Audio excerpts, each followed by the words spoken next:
Good morning friends. তো আজকে এই সুন্দর ওয়েদারে আমি নিয়ে চলে এসেছি গরম গরম সয়াবিন পকোড়া। সয়াবিন পকোড়ার জন্য নিয়ে নিচ্ছি সয়াবিন, বেসন, নুন, গোলমরিচ, জিরে গুঁড়ো, গোলমরিচের গুঁড়ো, গরম মশলার গুঁড়ো আর ধনে গুঁড়ো, হলুদ গুঁড়ো।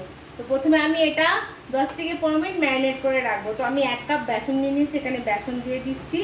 আর সয়াবিনটাকে আমি জল দিয়ে সেদ্ধ করে মানে গরম জলে ভিজিয়ে রেখে একদম ভালো করে চিপে নিয়েছিলাম, একটুকু জল নেই। এবার এতে দিয়ে দেবো নুন, গরম মশলার গুঁড়ো 1 চামচ,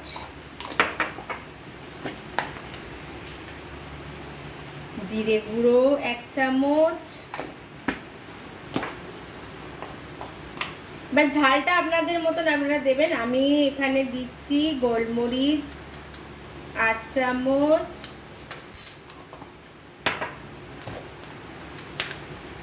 একটু সামান্য অল্প ধনে গুঁড়ো আর একটু হলুদ গুঁড়ো। আর এতে দিয়ে দেবো 1 চামচ কর্নফ্লাওয়ার,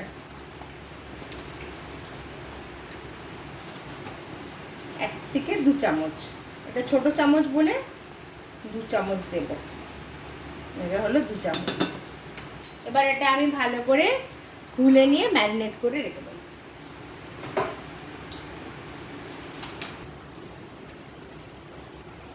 ব্যাটারটা বেশি পাতলা হবে না, একটু গাঢ় গাঢ় হবে।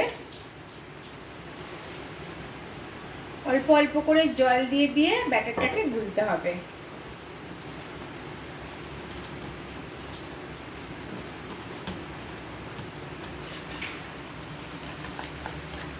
ঝালটা আপনারা আপনাদের পরিমাণ মতন দেবেন, যে যেরকম ঝাল খায়। ঠিক এরকম থিক লেয়ার লাগবেন, থিক লেয়ারের ব্যাটার তৈরি করবেন। ঠিক আছে, এরকম হবে।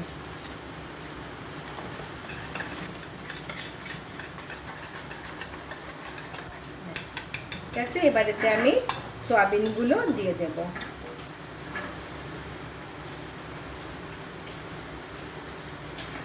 একটু হাত লাগাতে হবে, ভালো করে মাখিয়ে 10 থেকে 15 মিনিট রেখে দেবো। তারপরে গরম গরম ভাজবো। তারপরে আমার পকোড়া রেডি। তো ফ্রেন্ডস, এটা 10 থেকে 15 মিনিট ম্যারিনেট করা হয়ে গেছে। আমি অলরেডি গ্যাস চালিয়ে গ্যাসে ফ্লেমটা একটু হালকা বাড়িয়ে দিয়ে তেল গরম করে রেখে দিয়েছি। এবার আস্তে আস্তে আমি এতে সয়াবিনগুলো দেবো।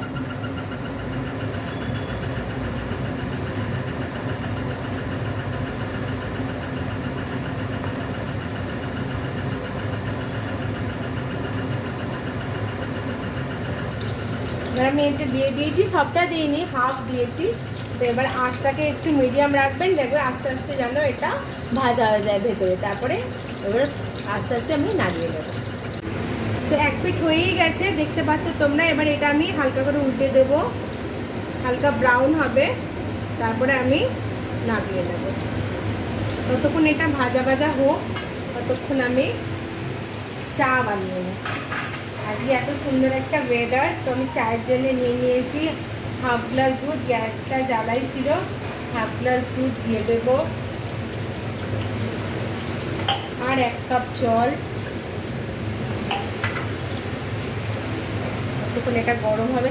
আর নিয়ে নিয়েছি আদা, 2টো এলাচ আর দারচিনি। এটা ভালো করে একটু ফুটে নেবো।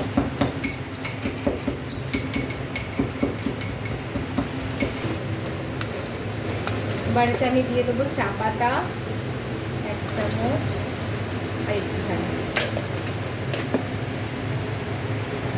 চিনি। আমরা চায় চিনি অল্পই খাই, তাই আমি 1 চামচ চিনি দেবো। আপনারা আপনাদের মতন মিষ্টি দিয়ে দেবেন। তারপরে এতে দিয়ে দেবো এইটা ক্রাশ করে রাখা আদা আর এলাচ আর দারচিনি। এবার এটা আমি কমসে কম 20 মিনিট ফোটাবো, 10 থেকে 15 মিনিট ফোটাবো। তারপরে এটা আমি নামিয়ে দেবো। তো অলরেডি আমার পকোড়া ভাজা হয়ে গেছে, এবার আমি এগুলো নামিয়ে নেবো। চা অলরেডি ফুটছে, তো এটা আমি নামিয়ে নেবো, গ্যাসটা অফ করে দেবো। এবার আমি এগুলো নামিয়ে নেবো। গরম গরম পকোড়া রেডি, চা হলেই ব্যাস, একদম আজকে ওয়েদার জমে যাবে,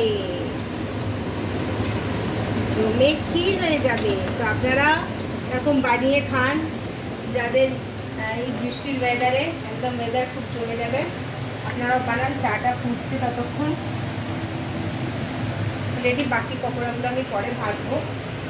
চাটা হয়ে গেলে, চাটা ফুটছে, চাটা হয়েই এসছে, আর 10 মিনিট এটাকে। তো গরম গরম চা আর পকোড়া রেডি। তো আমি রেডি হয়ে গেছি, আপনারাও খেয়ে নিন। চলুন, এখানে আমার লাইভটা, আমি ভিডিওটা শেষ করলাম। তো প্লিজ কেমন হয়েছে আপনারা করে বানিয়ে খেয়ে দেখাবেন, আর আমার চ্যানেলটাকে প্লিজ লাইক, শেয়ার আর সাবস্ক্রাইব করতে ভুলবেন না। একটা কমেন্টস অন্তত জরুর করবেন। এই যে পকোড়াটা এই ভেতরে পর্যন্ত রেডি।